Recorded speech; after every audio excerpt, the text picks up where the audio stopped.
Have a nice day. Today is Sunday, 12th of May 2024. This day is celebrated as International Nurses Day.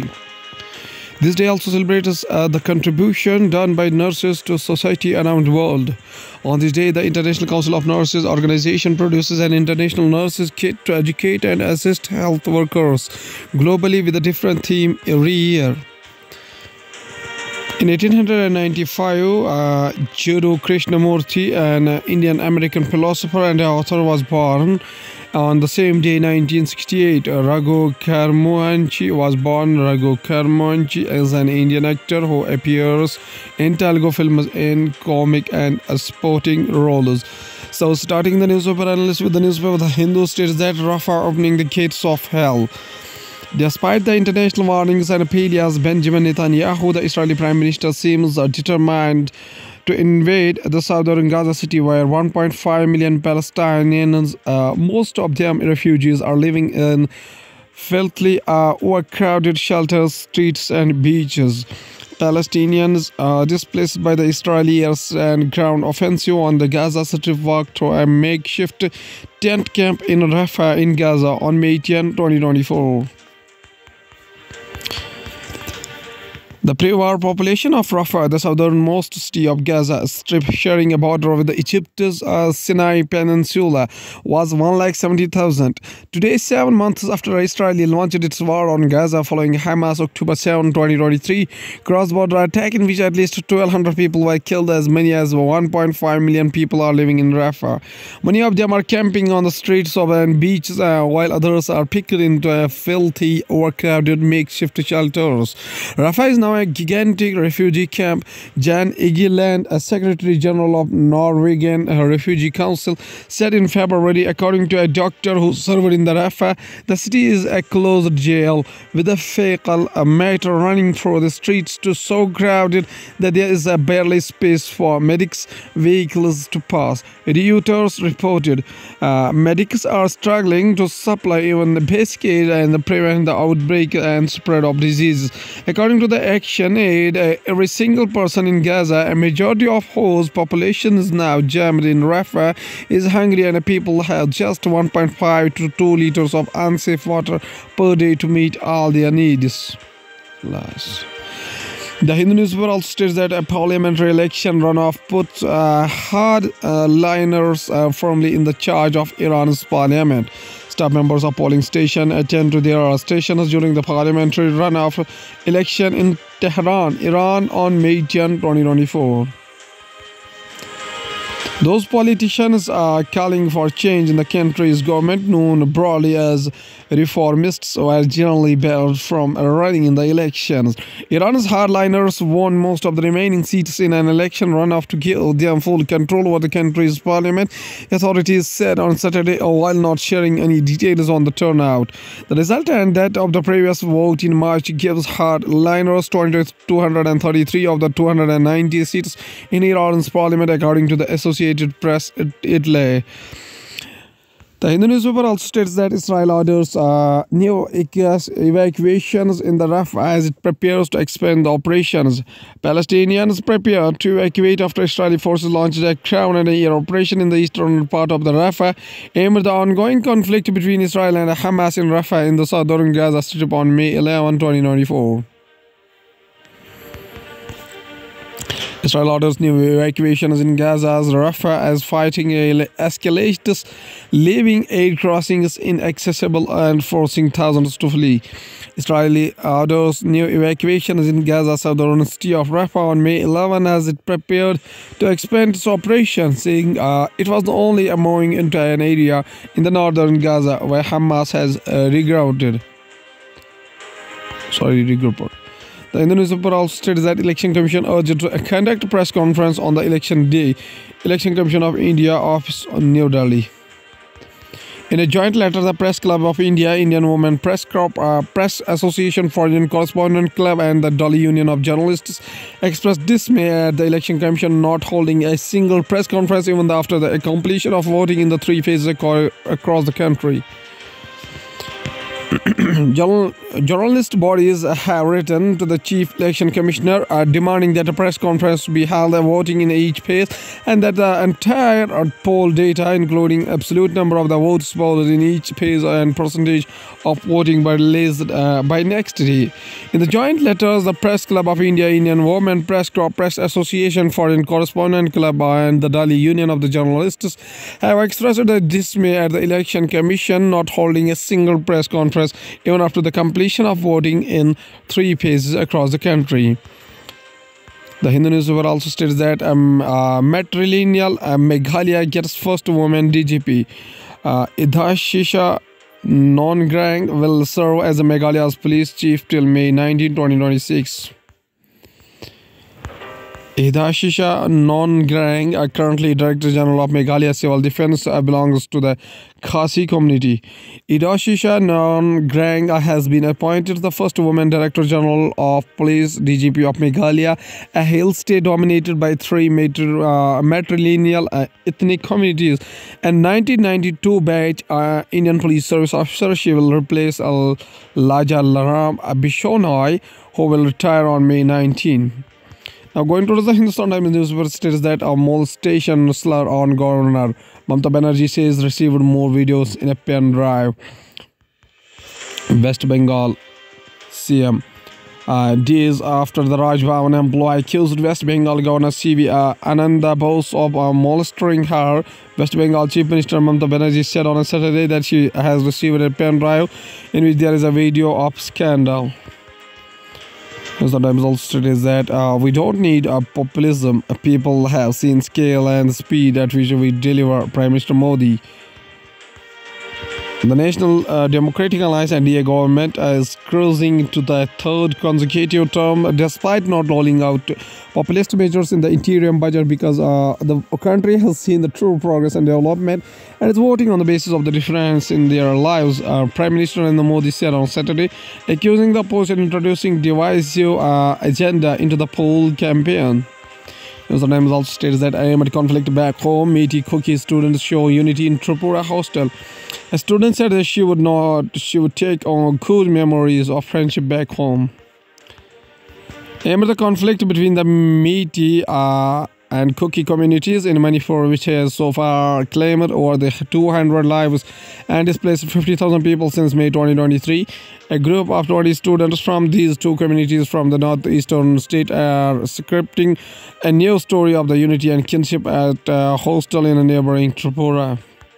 The Times also states that Rajasthan Assembly Speaker demands Archaeological Survey of India survey ASI survey in Ahadi Din Ka Chopra. Adhai Din Ka Chopra is an ASI protected monument located nearly 500 meters away from the Ajmer Sharif Dargah. Rajasthan Assembly Speaker Vasudev Devanian on Saturday demanded an archaeological survey of India ASI survey at the historic Adhai Din Ka Chopra in Ajmer. Ahmed claims by a delegation of Jain monks that a Sanskrit school and a temple had once existed at the site. Now, going towards the economy of the country from the business point of view, trade unions' right to mystery objected to exclusion from labor code consultations. The government has failed and neglected to involve all the central trade unions, at least those who have BD and cigar workers unions affiliated to them, and has involved only BMS union. This exercise, while the elections are underway, is against the moral code of conduct, the latter stated. The central trade unions were not informed about the meeting, one of the union members said. SEBI bans Vanoom Cloud, its promoter, from securities markets. Still further notes, the regulator also restrained Sehgal from acting as a director or key managerial personnel of any listed company, any SEBI registered intermediary of any company which intends to raise money from the public until further orders. SEBI noted that the Sehgal had made public announcements meant to give an impression to the investors that Vanoom was top-notch IT service provider that was entering greenfield areas. From the business point of view, after coal and gas, government bolsters hydro capacity to meet rising peak demand, lack of adequate renewable energy storage, increased reliance on thermal.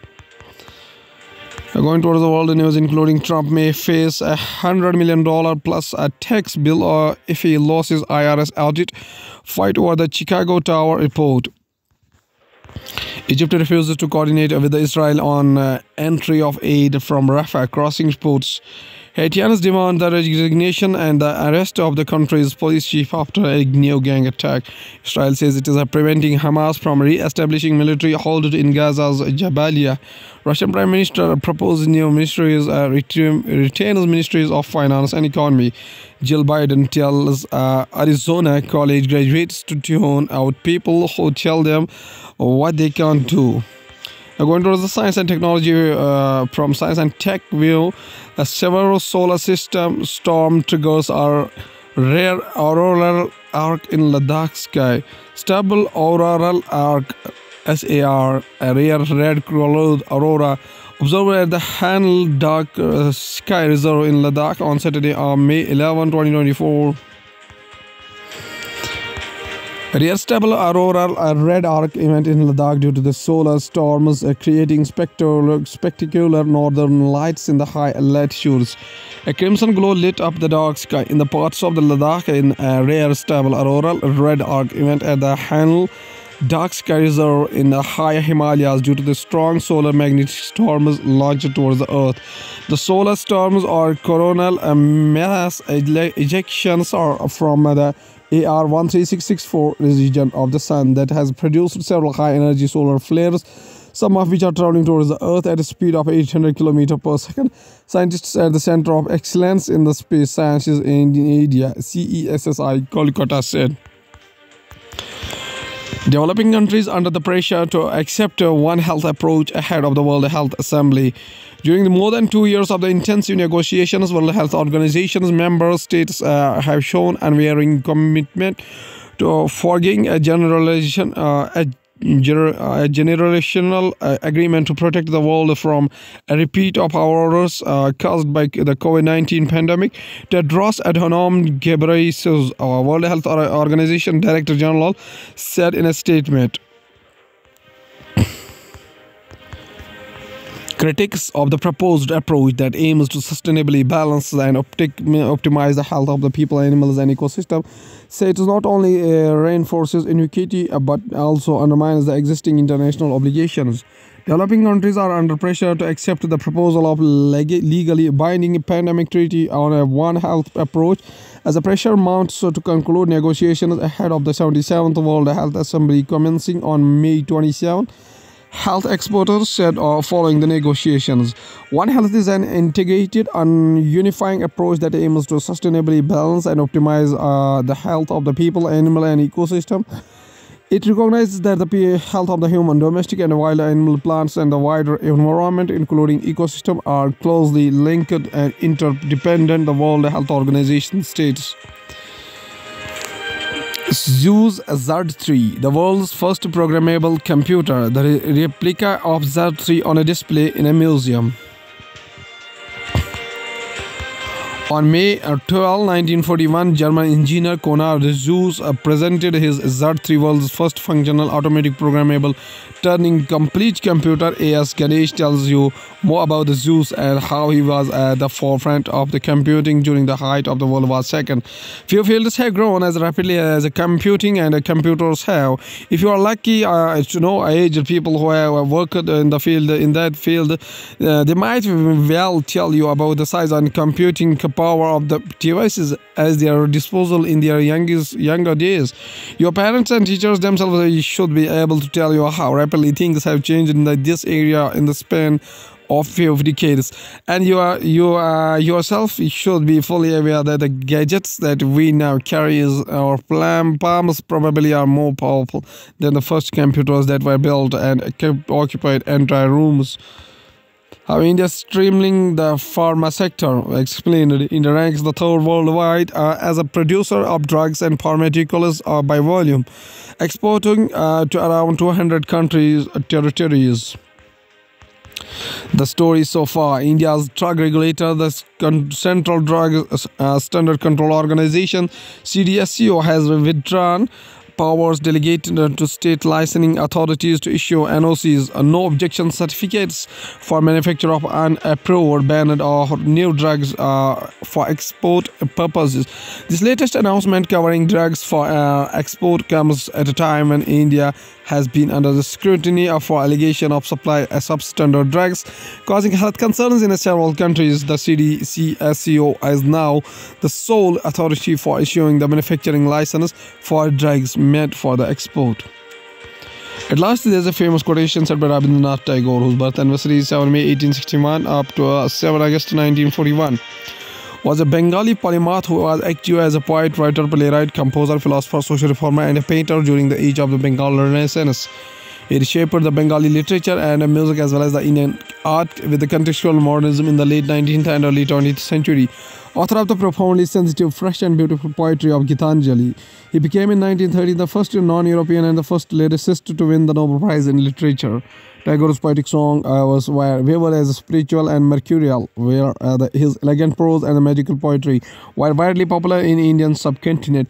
He was a fellow of the Royal Asiatic Society, referred to as the Bard of the Bengal. Tagore was also known by sobriquets Gurudev, Kobi Guru, and Biswa Kobi. Tagore mentioned Bengali art by spurning rigid classical forms and resisting linguistic strictures. His novels, stories, songs, dance, and dramas, essays spoke to topics political and personal. Gitanjali songs offering Gora, Fair Faced, and Gari Bari, The Home and the World are his best known works, and his verse, short stories, and novels were acclaimed or penned for their lyricism and colloquialism, naturalism, and unnatural contemplation. His compositions were chosen by two nations as the national anthems, India's Jana Gana Mana and the Bangladesh's Amar Sonhar Bangla. The Sri Lankan national anthem was also inspired by his work. His song Banglar Madhi Banglar Jol has been adopted as the state anthem of West Bengal. At last, he says a famous quotation says that everything comes to us that belongs to us if we have created the capacity to receive it. Okay, thank you.